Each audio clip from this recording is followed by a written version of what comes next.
The only people who don't want to disclose the truth are people with something to hide. Here's Dustin. You're on with Mike Volan. Dustin, go right ahead.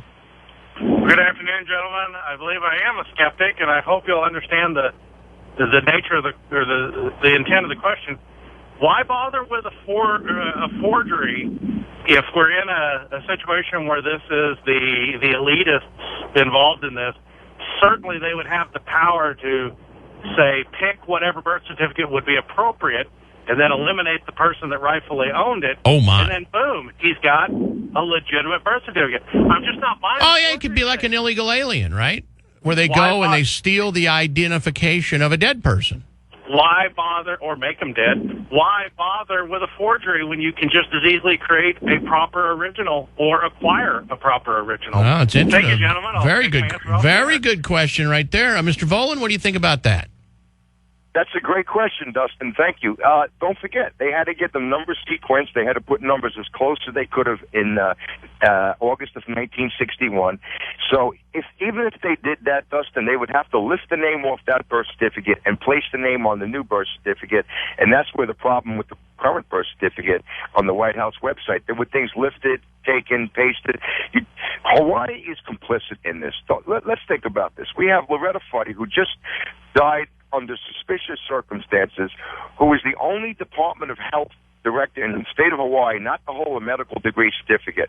She was appointed temporary director in January of 2011 after 3 months of another director who resigned under suspicious circumstances, never gave a reason.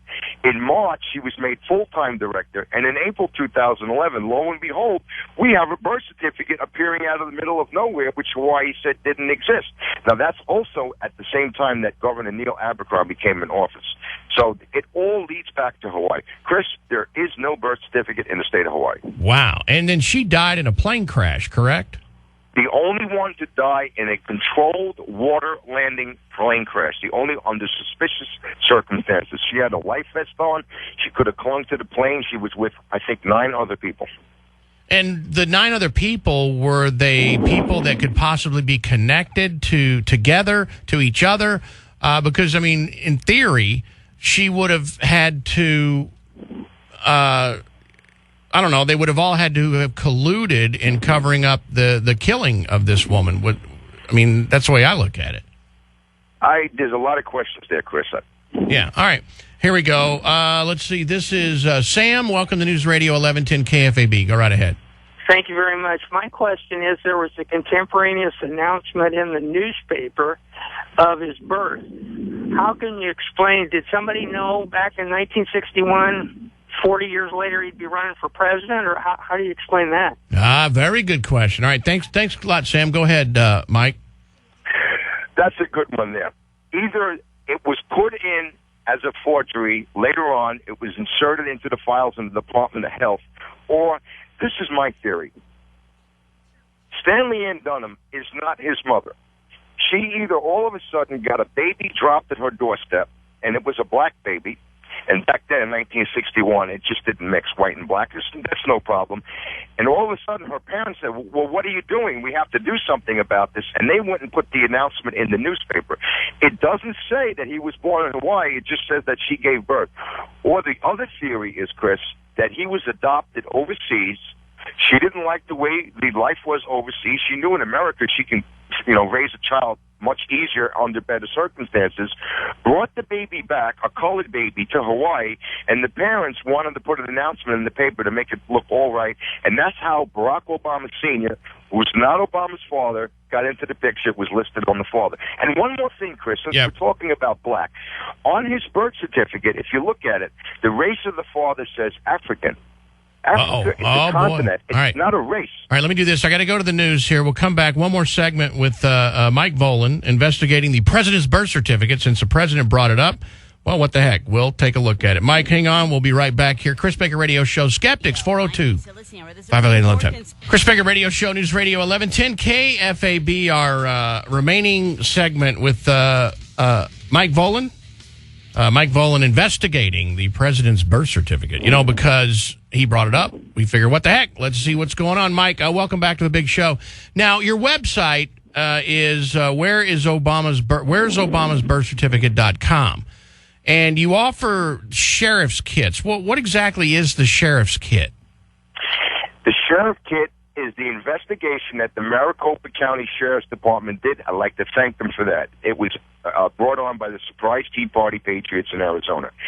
It's the investigation showing how the birth certificate is laid in Adobe Illustrator. You can take it apart, the Selective service stamp, and other items included in the kit.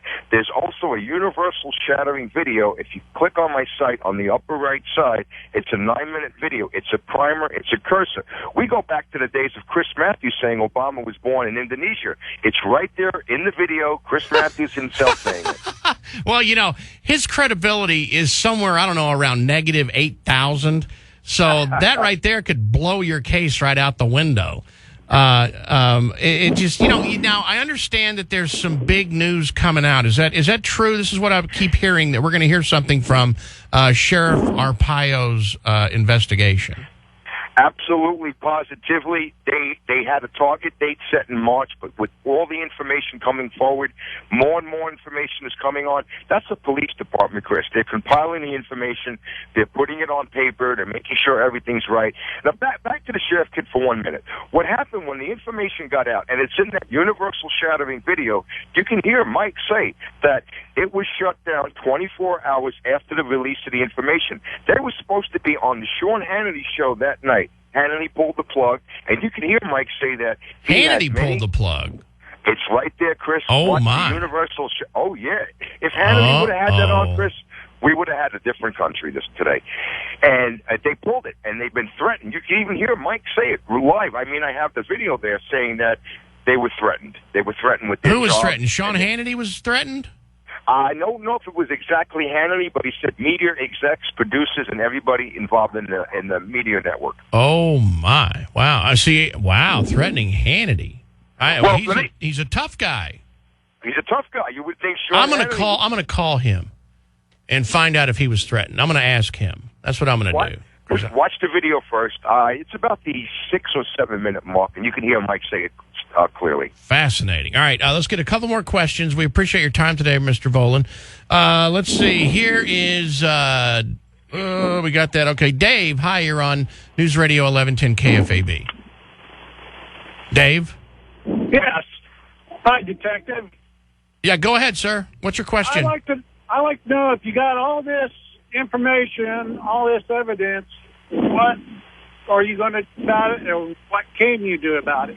Can you get him out of office? What can be done? Let's say that somebody comes up with rock-solid, conclusive proof, lives to release it, proves it, lives to say he proved it. Then what happens? Yeah, what happens? It's going to be a question. We've never had this before. We've been saying this since day one. That's why we had a sheriff kit.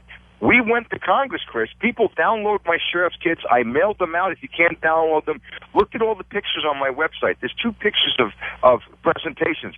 I went through the painstaking process of taking the picture, giving the presentations. You can see me hovering over my laptop. We went to Congressman's office, met with congressmen. They're scared. They give the same response. It's a word response. It's a memo. We believe he was born in Hawaii. Now, with that said, Chris, I have a number of congressmen who I communicate with almost on a regular basis, who are ready, who want to do something. But over the past several months, and I really hated to do this because I came so far, I put them on hold. Wait, just hold on, I told them, wait for the shattering information, universal shattering information to come out, and then we'll go back, and they're going to do their job, Chris. So the shattering information is going to come from the Arpaio department? Yes. Oh, my. Yes. Oh, because people see him as very credible. You're not going to see a lot of people arguing with Sheriff Joe Arpaio and his investigators. What about Donald Trump? He was all over this for a while. What happened to him? Well, that's what happened, Chris. In April 2011, the Tea Party, the surprise Arizona Tea Party patriots, they went and had a private meeting with Donald Trump and said there's something wrong here.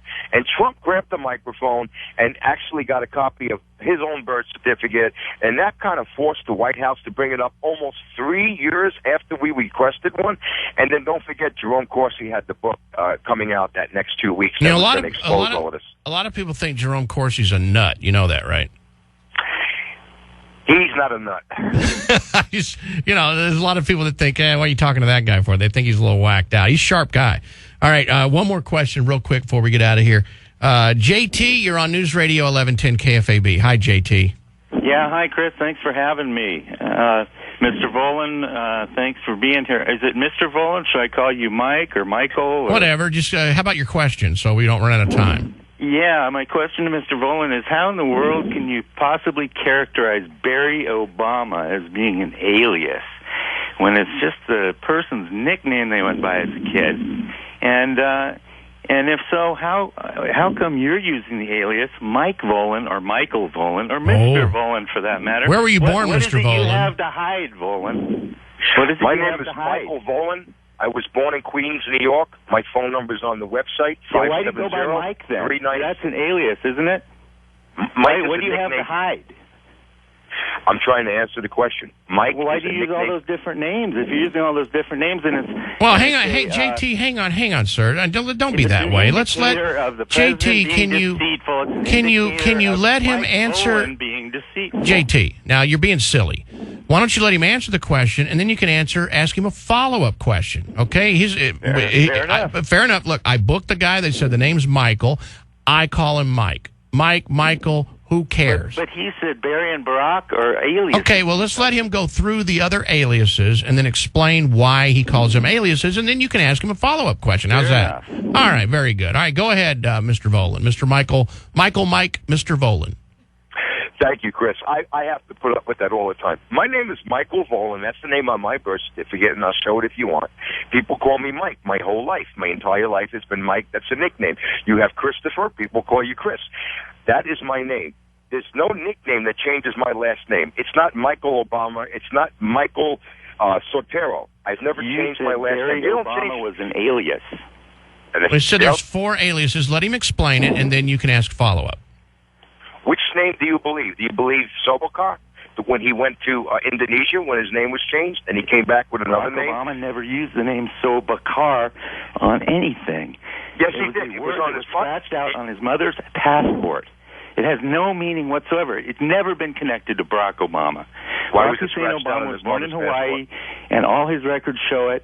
Well, hang on, JT, hang on. Farce, and you're a bunch of anti-American criminals. Oh, criminals. What? Oh, and then he hung up.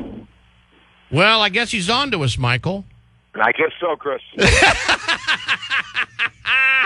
We're anti-American criminals. Oh, okay. Well, JT, thanks for that call. That was exactly what I was hoping for. Here is, real quick, Mark, you are on News Radio 1110 KFAB. I was wondering if he knew anything about presumptive citizenship, where, like, Lee Terry is a full share citizen because he's bonded to the United States, whereas I'm not. Let's ask him real quick for us to run out of time. Michael, does presumptive citizenship somehow apply in this investigation? Chris, we don't know where he was born, who his mother is, who his parents are. Presumptive citizenship, it doesn't matter. What we concentrated is on forged documents. The man is a forgery. All right, Mr. Volan, I appreciate your call. Mark, we appreciate your phone call. The website, where'sobamasbirthcertificate.com, is where you can go for more information. If you'd like to call Mr. Volan, there's a phone number right there in gigantic numbers, too. You know something? Here's what I find amazing, Mr. Volan, is that I call businesses and look for numbers on businesses and government agencies constantly. They never have a number. Yours is gigantic on your website. Because we want to get the truth out, Chris. Yeah. This is the greatest scam in American history. Chris, 2 more websites, birthreport.com. We've been working together side by side. You get current daily information, birthreport.com and thepostemail.com. The only 3 top websites to get current, truthful information. We don't make stuff up, Chris. Hit the contact me form on the website. Guess what? I respond to you. Call that phone number. Guess what? I answer you. I'll mail you a kit out, give a presentation to your congressman. It's now gone to state reps. It's now gone to local radio stations, TV stations, and now, Chris, I have 3 sheriff departments that I'm in contact with. And now you've been on the big show. I've been on the big show. There you go. All right, Mr. Volan, thanks a lot. We'll talk to you again soon, I'm sure. And thanks a lot. We look forward to this earth-shattering information. Take care. Thanks, Chris, and thanks to you callers. All right, take care. There he is, Michael Volan. How about that, everybody? That was awesome. It's the Chris Baker Show. News Radio 1110 KFB. The only people who don't want to disclose the truth are people with something to hide.